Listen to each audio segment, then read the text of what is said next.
There are many challenges that we face over 50 that really relate to this video about weight loss and metabolism and the frustrations that I feel, and I think you might agree, that causes a lot of grief when it comes down to figuring out when to be strict about your diet and then when to back off and not be so strict, or what we call mindful eating, and not worrying about all these rules.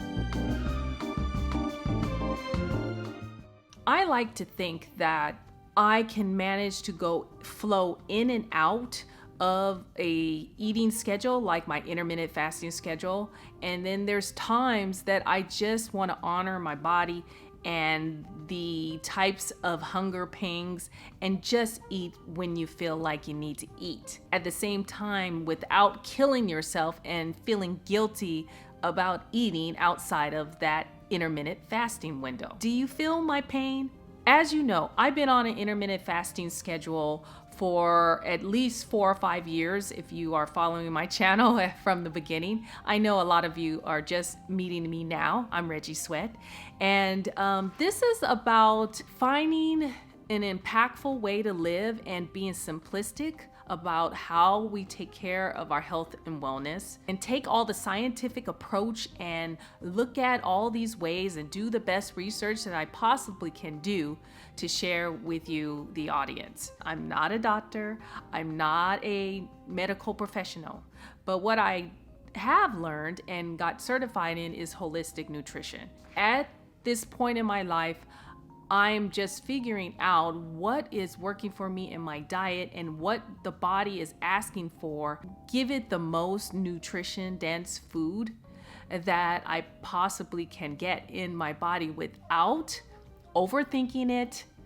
and without feeling so restricted. This is what's been happening, because before I was very strict about my intermittent fasting window.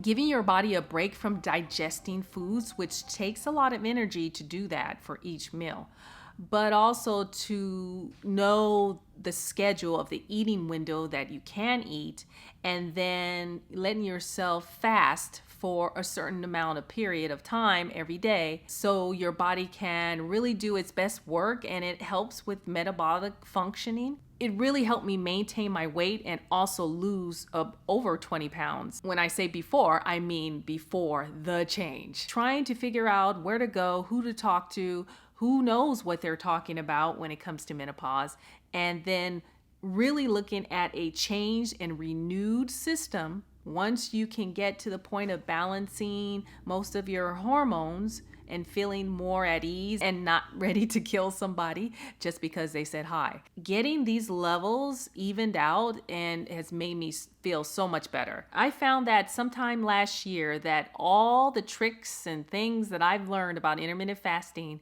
and doing extended fasting, like 36 hours, 24 hours, 48 hours, 72 hours. I've done all these extended types of fasting, dry fasting, right? So in the intermittent fasting window, I have managed to come back to it this year, and I basically took about 6 months off from doing any type of intermittent fasting, and I just didn't think about the times that I ate. Instead, I just listened to when my body signaled me to actually just go and eat when I was hungry. Now, my weight gain was still there. I mean, I was dealing with that, but it started to stabilize when probably about 3 months into eating without a schedule and looking at like intuitive eating. And I don't want to necessarily just say that's the label I'm giving it, but it felt like, hey, I'm just listening to what I want and then go and make a meal.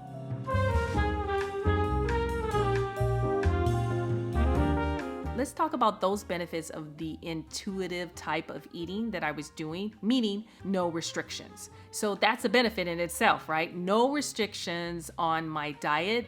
I did not look at rules and even the type of food that I was eating, I just felt like if I crave a certain food, I'm just gonna have it. So the official understanding for intuitive eating is someone that rejects the diet mentality. You're honoring your hunger as well, and you're making peace with your food. Your relationship is healing. And so you're not feeling like you're always looking at food as it is the devil, or you're looking at food as this is going to make me gain weight. This is something negative. And that's what you're not doing in intuitive eating. You're looking at food as medicine or as fuel for energy or food that just tastes good and you want it and then you have it. All of this is finding satisfaction in eating. I really felt more peaceful at just enjoying the food and not worrying about what type of food it was. So when I was eating this type of way, it did reduce my stress. And this channel is all about de-stressing, because you have to really, really take care of your hormones and take care of you, and to eliminate as much stress that you can. That's the toxic type of stress, I mean. Or if you're in a form of another type of high stress, I would say that this is the time to embrace intuitive eating. We don't want to continue to feel guilty for doing things that we shouldn't do, but we also don't want to feel guilty just because our body wants something and is craving it. So if we're craving something, give myself that. A little bit of that is okay than having a lot all the time. And that's why it's so important to eat higher protein, I believe, because protein and even fats will help curb the appetite, and then you're feeling more satiated longer periods of time, so you can avoid all this snacking. Now that I feel a little more stable on my hormone balancing, I am doing the intermittent fasting schedule, but doing it lightly. And I'm doing the intermittent fasting in a gentle way. The hormones are so sensitive, and we are so sensitive, and anything can knock it off really quickly. And so I figured, be gentle with whatever I do in my diet or do in exercise, and just to make sure that the insulin resistance can lower because I'm doing these things, but also that I'm giving myself nutrition for the wellness of what my body requires. So those benefits of intermittent fasting is that it aids in weight loss, right? And so we know that we can utilize it to help when you may have got off the deep end, because I did those many times. When I do enter into an intermittent fasting schedule, I'm very kind to myself. I started out slowly again, and I was around 14 hours intermittent fasting and then 10-hour eating window. And when I say it's a 10-hour eating window, I really wasn't eating all throughout that day.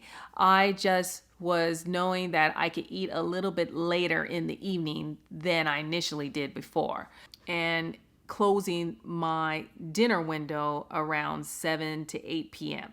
And I'm just being flexible with that hour, because sometimes you want to eat with your family and maybe they're not ready to eat. And so for me, my spouse might want to eat a little bit later, so I try to wait for him. So, these kind of things, I'm allowing the flexibility in the intermittent fasting schedule without being upset with myself. And then I brought it down another hour. And so now I'm at 15 and 9. So 9 hours that I'm actually allowing myself to eat.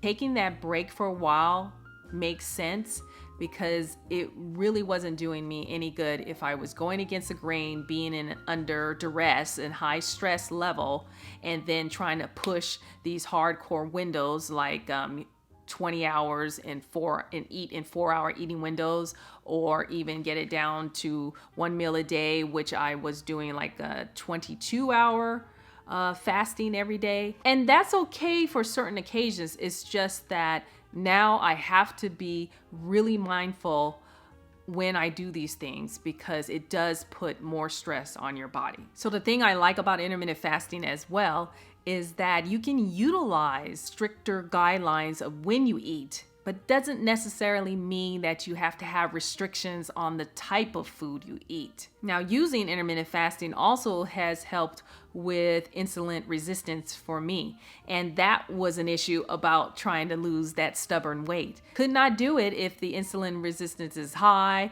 because of the higher stress levels, and then putting your body into more higher stress levels because you're pushing on extended fasting. Now that I've returned back to the intermittent fasting schedule, it has maintained my weight. When I know I need to kick it up a little bit, a notch up here or there, a day or two, I might do something like 1 meal a day. So my personal analysis of my type of intuitive eating versus intermittent fasting, using both is perfect. Using them and knowing when to use them. So like the intuitive eating is best when I don't want to feel restricted about what I eat, just listen to my body, and I'm seeking a stress-free relationship with food, right? To allow myself to have those cravings within reason and just to break away any form of dieting. When I utilize intermittent fasting, which I'm doing again, it's beneficial to me when I really need some structure, and that it's about the timing versus what I'm eating. It's looking to improve my metabolic health, and it's also to seek potential weight loss. So that's when I know I can kick it up a notch or I can bring it down. Bottom line, the best approach is your own individual personal lifestyle and how you feel like you want to diet or not diet. Yes. What do you think benefits you? Is it dieting or no dieting? I'd love to hear your experiences of intuitive eating or mindful eating. Is it something that you would recommend for others? Please do leave a comment below, and I look forward to hearing your response. So just remember, you can always begin again. Cheers.